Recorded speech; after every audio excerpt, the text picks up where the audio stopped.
Zen gatazkei buruz ikasteko modu ezohiko bat.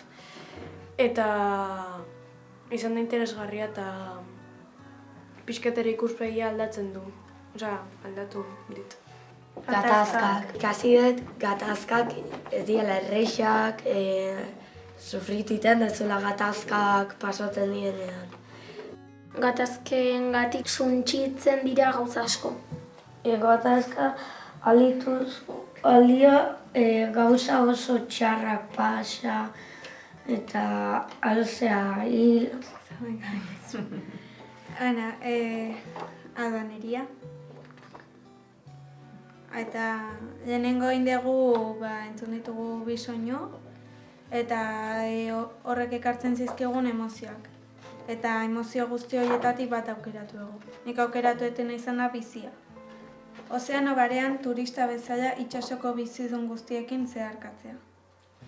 Eta gero jarri behar genuen hau edo hau irudikatu egin behar genuen. Hanek, irudikatu dut.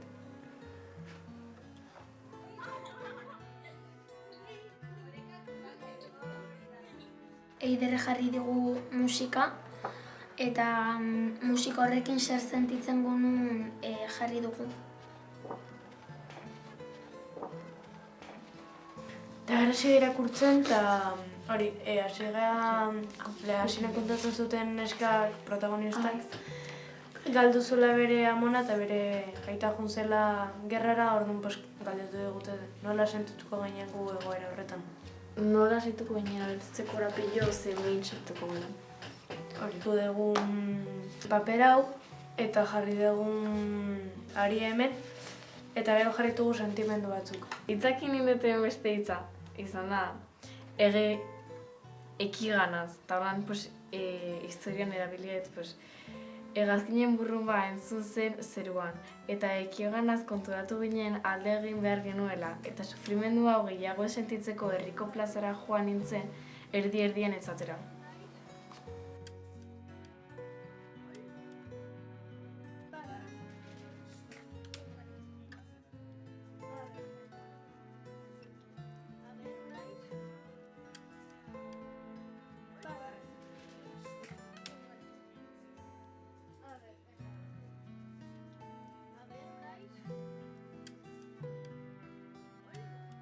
Momentu hau entzutetunak hegazkinak eta hori eta ezberdin hitz egiten, baina justamente hitz egitugula bere amari laguntza eskatzeko. Como que ni berdin egon, no?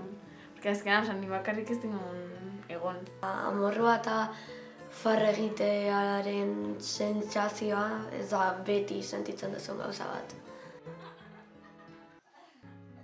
Gatazka lantzeko, eta batez ere euskal gatazkaz ari bagara, ez daudela espazio asko eta beharra ere badagoela eta hori ikusi da. Adibidez, klase hauetan, hemen egin ditugun klasetan, denek zekiten zerbait, denek antzematen genuen zerbait, ikusten dugu gizartean oro har eta Euskal Herrian nun dauden gatazka puntu batzuk, baino agian batzuentzat hemen lehenengo aldia izan da horri buruz hitz egin dutena. Eta hitz egin dute lasai. Eta ematen du urrun gelditzen zaiela, baina gero ez da horren urrun. Ni adibidez ere harritu naiz, jakinda beraiek zenbat gauza zekizkiten gatazkari buruz, etxean entzunda, kalean ikusita, hitz batzuk bakarri jakinda, beste batzuk gehiago zekiten.